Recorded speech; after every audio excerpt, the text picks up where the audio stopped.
Imagine your mind got stuck on a certain thought or image. And whatever you did, it kept replaying in your mind over and over, at your highest highs, at your lowest lows. No matter what you did, it was always there. It would come at you like an avalanche. With it would come intense feelings of anxiety.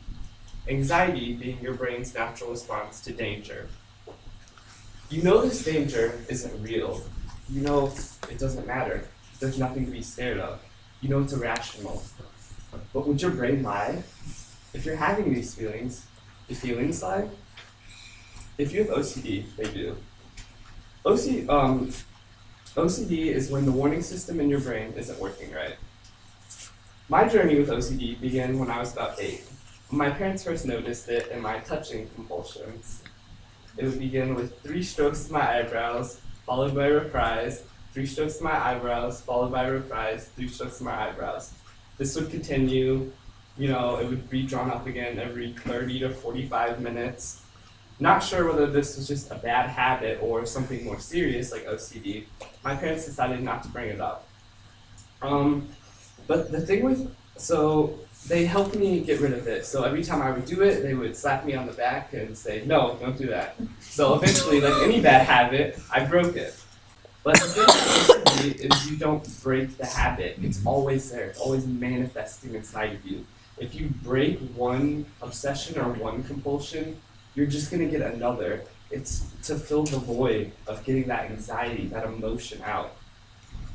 Now, after I broke the touching compulsions, this is about the time when the swine flu H1N1 epidemic was in full swing in America. National hysteria was extremely high.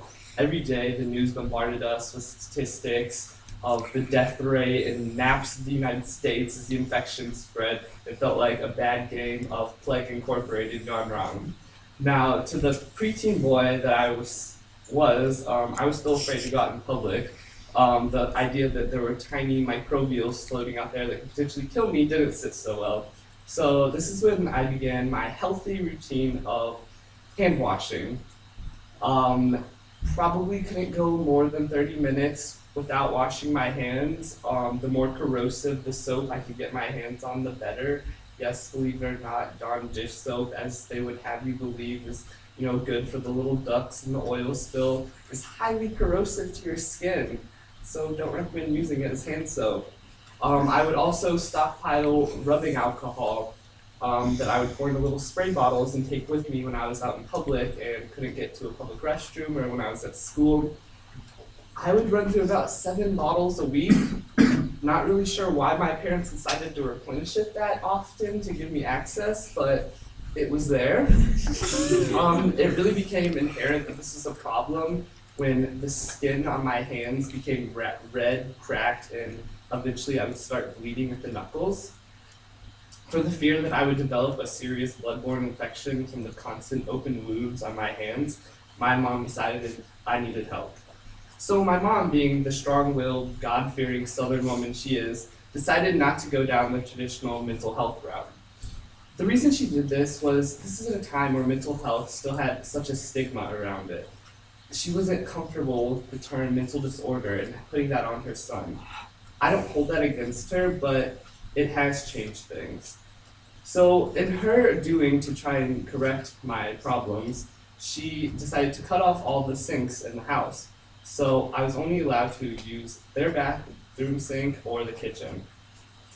I was also cut off from my unchecked amount of rubbing alcohol. No longer could I bring my portable Germ-X with me anywhere. But the most extreme thing they decided to do was send me to camp, nature jail, as I like to call it. This was an extreme form of shock therapy, taking me out of my comfort zone, taking me away from my palace of cleanliness.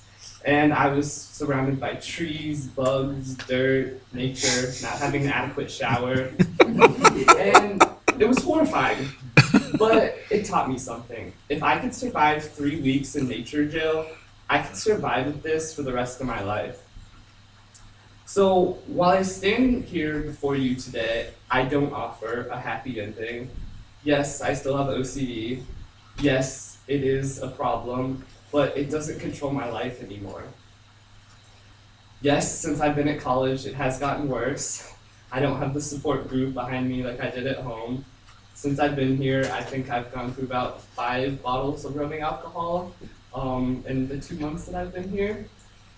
Yes, when I'm done with this speech, I'm probably going to go back into my backpack, grab my little spray bottle, spray my hands, and pray that Aman doesn't notice.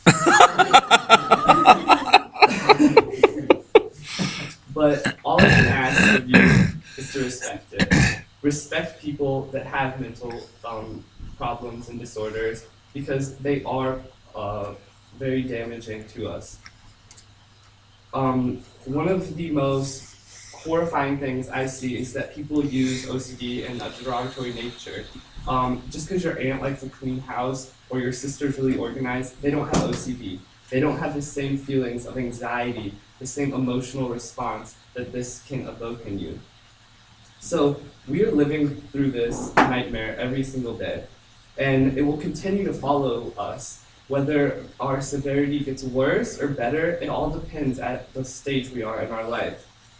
As Joyce Meyer said, you don't have to learn how to control your thoughts. You just have to learn to have your thoughts not control you.